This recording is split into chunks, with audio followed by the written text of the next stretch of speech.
Hello student, welcome to Swati's classes. आज हम देखेंगे सिक्स स्टैंडर्ड का science lesson number 1, natural resources air water and land. इस lesson के क्वेश्चन एंड आंसर। तो देखिए, लेसन के वीडियो अगर आपको चाहिए, एक्सप्लेनेशन वाला वीडियो चाहिए, तो आप चैनल पे जाके भी चेक कर सकते हो। सिक्स स्टैंडर्ड के ऑलमोस्ट सारे सब्जेक्ट के वीडियोज आपको वहाँ पे मिल जाएंगे। इस लेसन के भी आपको वीडियोस मिलेंगे। अगर पार्ट में मिलते हैं तो पार्ट चेक कीजिए, पार्ट 1 पार्ट 2 ऐसे मैंने डाले हुए हैं। तो सबसे पहले तो आप लेसन देखिए। अगर आपको कंसेप्ट समझ में आ जाएंगे तो क्वेश्चन आंसर्स भी इजीली समझ में आ जाएंगे। चलिए फिर हम एक्सरसाइज जो दी है, जो क्वेश्चन आंसर्स दिए हैं, इनको देखते हैं। तो देखिए स्टूडेंट, आपको यहाँ पे क्वेश्चन आंसर्स दिए हैं, जिसमें फर्स्ट क्वेश्चन आपको दिया है fill in the blanks. First one है the layer of ozone gas absorbs dash rays that come from the sun to the earth. इसका आंसर क्या है? अल्ट्रा वायलेट रेज जो सन से आते हैं, उन्हें ओजोन गैस जो है वो क्या करता है? एब्जॉर्ब करता है। नेक्स्ट है of the total water available on the earth fresh water forms dash percent. Fresh water जो होता है वो कितने परसेंट होता है? तो 0.3% होता है। नेक्स्ट है both dash and dash constituent are present in the soil. तो सॉइल में दो तरीके की कॉन्स्टिट्यूएंट हमें दिखते हैं, एक होता है बायोटिक और दूसरा होता है अबायोटिक। तो ये आपको दिए हैं fill in the blanks. Second question आपको दिया है why is it said that, और उसमें फर्स्ट वन आपको दिया है the ozone layer is a protective shell of the earth. ऐसा क्यों कहा जाता है? ओजोन लेयर को protective shell of the earth ऐसे क्यों कहा जाता है, इसका हमें आंसर लिखना है। तो देखिए आंसर हमें क्या लिखना है, जैसे कि आप यहाँ पे देख सकते हो, पॉइंट में आंसर दिया है। इस तरीके से अगर आप लिखते हो और लर्न करते हो तो इजी से लर्न हो जाएगा। तो फर्स्ट पॉइंट क्या है आंसर में? द अल्ट्रा वायलेट, जिन्हें यूवी रेज भी कहा जाता है, coming from the sun are very harmful for living things. कि सन से आने वाले जो यूवी रेज होते हैं, जो अल्ट्रा वायलेट रेज होते हैं, ये लिविंग थिंग्स के लिए क्या होते हैं? हार्मफुल होते हैं। सेकेंड पॉइंट लिखेंगे the ozone layer present in the lower stratosphere absorb this UV rays and prevent them from reaching the earth. As a result life on earth is protected. तो जो ओजोन लेयर होता है, जो कि stratosphere के lower में होता है, तो यहाँ पर जो ओजोन लेयर होगा ये क्या करता है? यूवी रेज को, अल्ट्रावायलेट रेज को एब्जॉर्ब करता है, जिसके कारण क्या होगा कि जो यूवी रेज है वो अर्थ के पास तक नहीं आ पाते हैं, अर्थ तक, अर्थ के सरफेस तक नहीं आ पाते हैं। तो इसका रिजल्ट क्या होगा, इसके कारण क्या होता है? जो भी लिविंग थिंग्स है वो क्या होती है? प्रोटेक्ट हो पाती है यूवी रेज से। Therefore it is said that the ozone layer is the protective shield of the अर्थ। तो ओजोन लेयर के कारण ऐसे जो यूवी रेज है, इनसे हमारा प्रोटेक्शन होता है, इसीलिए इसे क्या कहा जाता है? Protective shell of the earth कहा जाता है। तो ये आंसर में आप लिख सकते हो। सेकेंड आपको दिया है वाटर इज लाइफ। क्यों कहा जाता है वाटर इज लाइफ? तो देखिए, water is a good solvent and it dissolves many substances. आप पानी अगर लोगे तो उसमें कई सारे जो सॉल्वेंट होते हैं उन्हें हम क्या कर सकते हैं? सॉरी, सब्सटेंसेस जो होते हैं उन्हें हम क्या कर सकते हैं? डिजोल्व कर सकते हैं। तो इसीलिए वाटर को गुड सॉल्वेंट भी कहा जाता है। नेक्स्ट आएगा the human blood is made of 70% water and the SAP of plant also contains a very high proportion of water. हमारे ब्लड में भी पानी की ज़रूरत होती है, पूरे बॉडी के लिए हमारे पानी की ज़रूरत होती है। तो ब्लड में अगर हम देखेंगे या फिर ब्लड देखते हैं तो वो होता है 70% वाटर वहाँ पे प्रेजेंट होता है। और सेप ऑफ प्लांट जो होते हैं, मीन्स प्लांट में भी पानी की क्या होती है? ज़रूरत होती है। काफ़ी हाई प्रपोर्शन हमें दिखाई देता है, प्लांट्स में हो या फिर ह्यूमन बींग्स में हो, एनिमल्स में हो। All the life processes would not take place in the absence of water. तो हमारे लाइफ जो प्रोसेसेस होती है, पूरे बॉडी का फंक्शन होता है, ये विदाउट वाटर पॉसिबल ही नहीं होगा। Hence without water no living organism can survive. तो इसीलिए पानी के विदाउट वाटर कोई भी ऑर्गेनिज्म सर्वाइव ही नहीं कर पाएगा, चाहे वो एनिमल्स हो, बर्ड्स हो, प्लांट्स हो। तो इसीलिए क्या कहा जाता है? Therefore it is said that water is life. इसीलिए कहा जाता है कि वाटर इज लाइफ, पानी ही क्या होता है? जीवन होता है। नेक्स्ट आपको दिया है, देखिए यहाँ पे दो तरीके से एक ही क्वेश्चन को पूछा गया है। आपके बुक में दिया है ये वाला क्वेश्चन कि sea water is useful even though it is not portable, और करके ऐसे भी क्वेश्चन पूछा जा सकता है in what way is sea water useful even though it is salty. अगर सी वाटर जो है ये सॉल्टी होता है, फिर भी ये यूजफुल कैसे हो सकता है हमारे लिए, वो हम देखेंगे। तो आंसर में फिर से पॉइंट्स में आप लिख सकते हो। तो फर्स्ट हम लिखेंगे many fish and aquatic animals live in a sea water. अगर आप समुंदर देखते हो या फिर समुद्र का पानी अगर देखोगे तो वहाँ पे कई सारे फिश आपको मिल जाएंगे। एक्वेटिक एनिमल्स मीन्स पानी में रहने वाले एनिमल्स। सिर्फ फिश ही नहीं होते हैं, बाकी के भी एनिमल्स वहाँ पे क्या होते हैं, वाटर में रहते हैं। सेकेंड आएगा, the water from the sea evaporates to form clouds which brings rain. तो हमें जो पानी मिलता है वो मिलता है बारिश से। और बारिश किसके कारण ज़्यादा होती है, क्योंकि सी में पानी ज़्यादा होता है और यहाँ से इवेपोरेशन का प्रोसेस सबसे ज़्यादा होता है, फास्ट होता है, और जिसके कारण क्लाउड्स बनते हैं और जिनसे हमें रेन मिलती है। तो रेन तो सबसे इम्पोर्टेंट होती है हमारे लिए, क्योंकि जो हमारा पीने का पानी अदर पर्पजेस के लिए हम लोग यूज़ करते हैं वो पानी तो हमें रेन से ही मिलता है, तो इसके लिए इम्पोर्टेंट है। Next, the sea water also helps the land to cool due to breezes. तो सी वाटर क्या हेल्प करता है कि जमीन के ऊपर जो ब्रीजेस आते हैं जिनके कारण क्या होते हैं, ठंडा क्या कर सकते हैं, लैंड को ठंडा करने का काम करते हैं। The salt and minerals are also obtain from sea water. Sea water से हमें क्या मिलता है, सॉल्ट मिलता है, मिनरल्स मिलते हैं। Corals and pearls are obtain from sea animals. तो सी एनिमल्स के कारण हमें पर्ल्स वगैरह भी मिल जाते हैं। The sea water is useful even though it is not portable. अगर पोर्टेबल नहीं है मीन्स पीने के लायक ना हो, सॉल्टी हो, फिर भी हम उस पानी को यूज कर सकते हैं इन सारे पर्पजेस के लिए। तो ये आएगा आपका आंसर। नेक्स्ट क्वेश्चन नंबर 3 दिया है, व्हाट विल हैपन इफ, उसमें फर्स्ट वन आपको दिया है, microbes in the soil get destroyed. क्या होगा अगर माइक्रोब्स जो कि सॉइल में प्रेजेंट होते हैं वो डिस्ट्रॉय हो जाएंगे, तो फिर क्या होगा, इसका आंसर देखेंगे। तो देखिए इसका आंसर क्या आएगा कि अगर माइक्रोब्स जो सॉइल में प्रेजेंट है वो डिस्ट्रॉय हो जाएंगे तो फिर क्या होगा।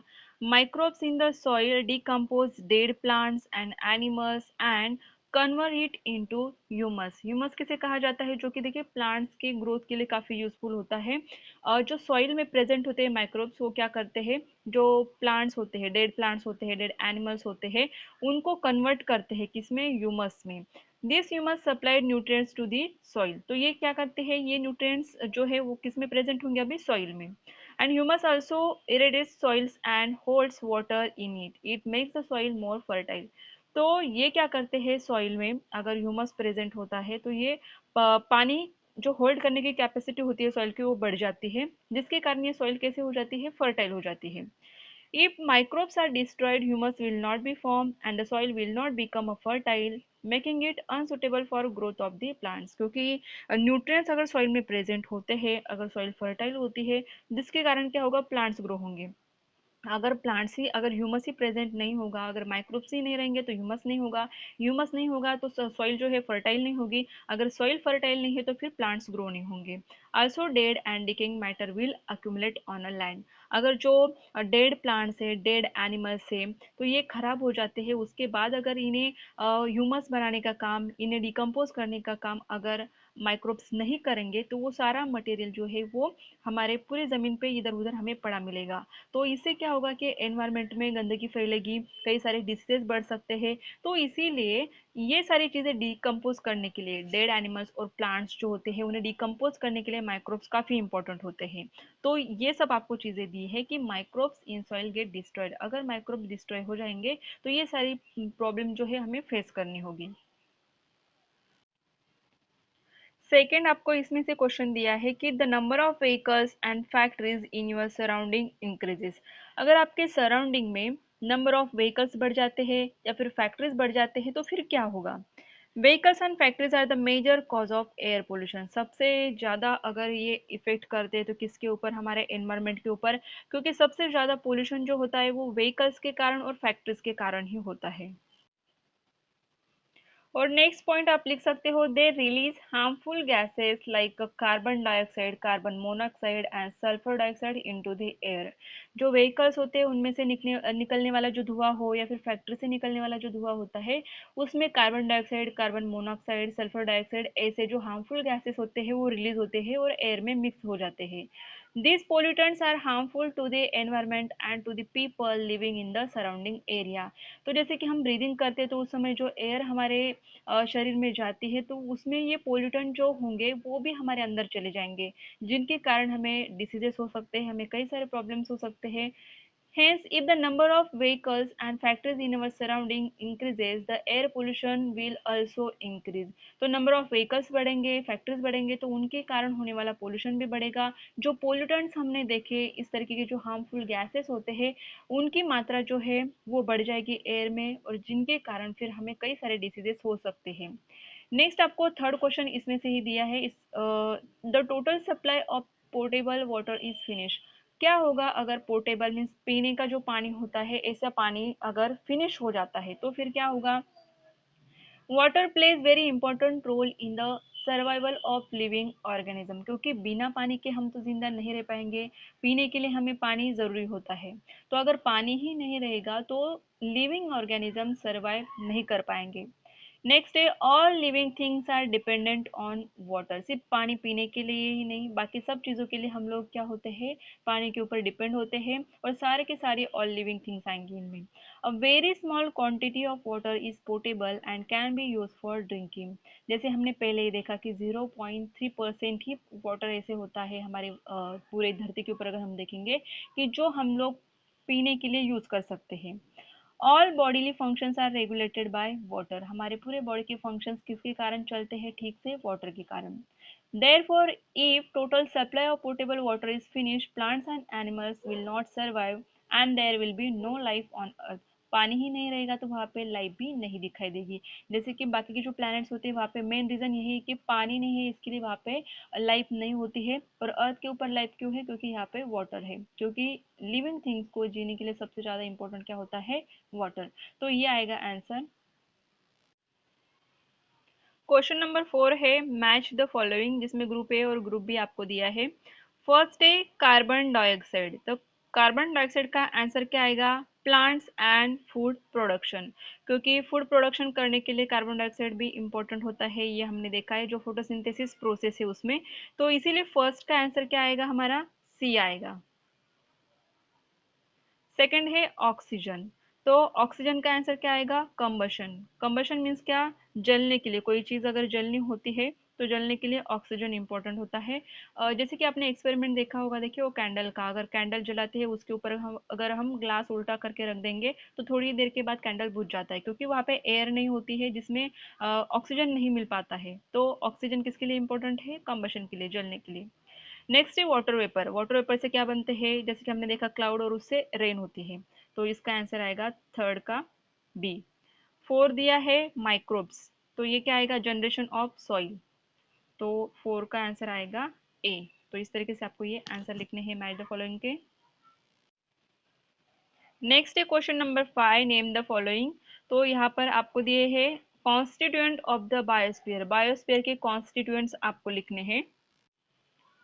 देखिए कॉन्स्टिट्यूएंट्स ऑफ बायोस्फीयर कौन से आएंगे, तो atmosphere, hydrosphere, lithosphere and all living things on a earth, तो ये आएंगे कॉन्स्टिट्यूएंट्स ऑफ बायोस्फीयर।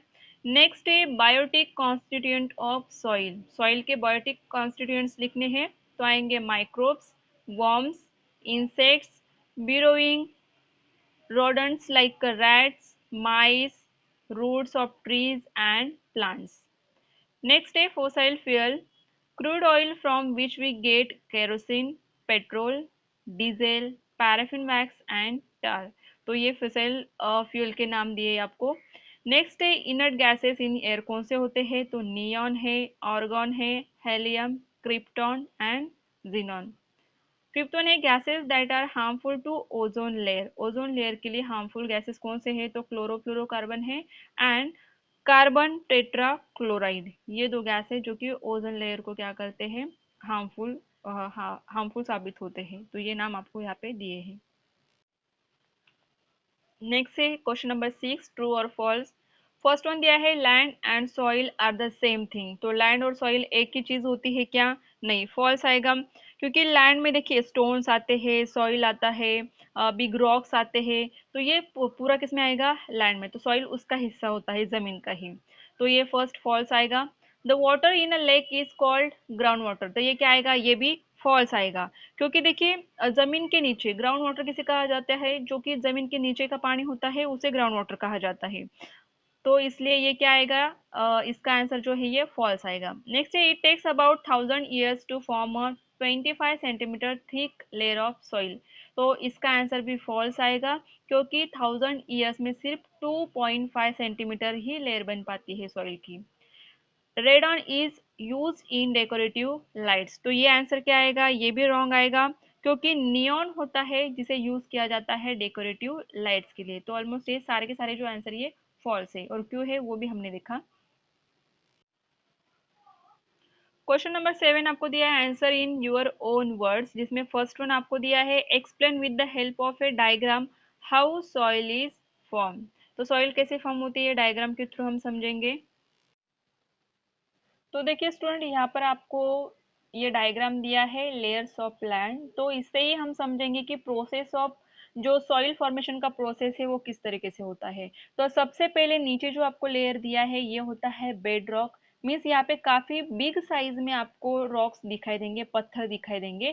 तो इन पत्थर के ऊपर रेन, विंड या फिर हीट, कोल्ड, इन सारे नेचुरल जो चीजें होती है उनका इफेक्ट होता है, जिनके कारण ये ब्रेक डाउन होते हैं छोटे पीसेस में। मीन्स इनसे क्या होंगे, छोटे स्टोन बन जाएंगे, मिट्टी बन जाएगी, जो कि आपको यहाँ पे सेकेंड लेयर में दिखाई देगा। Layer of soil and small rocks, तो यहाँ पे आपको कुछ सॉइल दिखाई देंगी, छोटे छोटे रॉक्स दिखाई देंगे, स्टोन दिखाई देंगे। और नेक्स्ट जो थर्ड लेयर आपको दिखाई देगा इमेच्योर सॉइल। तो यहाँ पर देखिए क्या होते हैं, प्लांट्स के जो रूट्स है ये यहाँ तक आ जाते हैं। तो यहाँ पे ये होती है इमेच्योर सॉइल, यहाँ पे आपको इंसेक्ट्स, माइक्रोब्स, वर्म्स ये भी दिखाई देंगे। और जैसे पहले हमने देखा है कि माइक्रोब्स क्या करते हैं, उनके डिग्रेडेशन के कारण वो क्या बनाते हैं, सॉइल को फर्टाइल बनाते हैं।